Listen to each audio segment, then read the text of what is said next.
व्यक्तित्व का प्रभाव शब्दों और विचारों से ज्यादा होता है। अपने चारों ओर जो हो रहा है उसे आप अच्छी तरह देख रहे हैं। संपूर्ण विश्व प्रभावात्मक है। हमारी शक्ति का जो अंश हमारे शरीर के पोषण में व्यय होता है उसे छोड़कर बाकी बची हुई संपूर्ण शक्ति दूसरों को प्रभावित करने में ही लगी रहती है।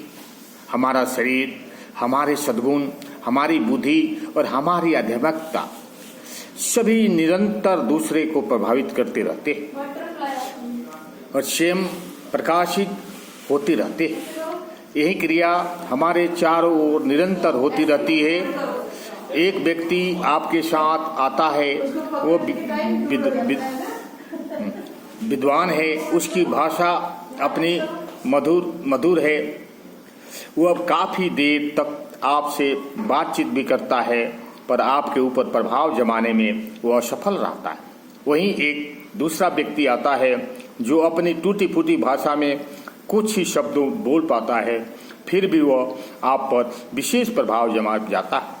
इससे स्पष्ट है कि केवल शब्दों से प्रभाव नहीं जमता, शब्द और विचार दोनों मिलकर किसी दूसरे पर प्रभाव जमाने के कार्य में केवल एक तिहाई अंश का काम कर देते हैं।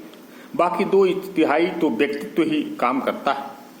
व्यक्तित्व में वह आकर्षण शक्ति है जो दूसरे पर प्रभाव जमाती है।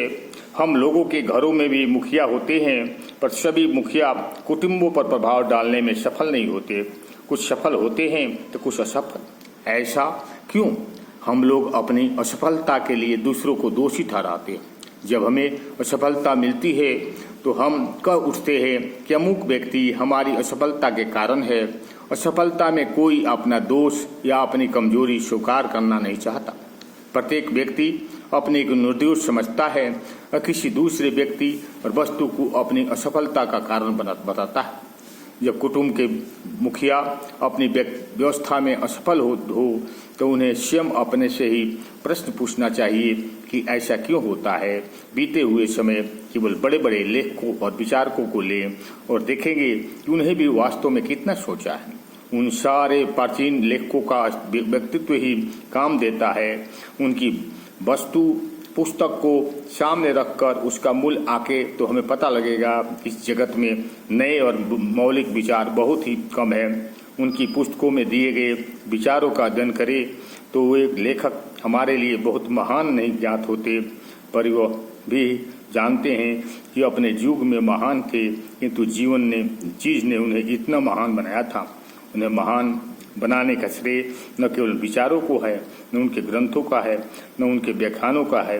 वह तो कुछ दूसरी ही वस्तु थी और चली गई। वह था उसका व्यक्तित्व। ओम शांति, ओम शांति।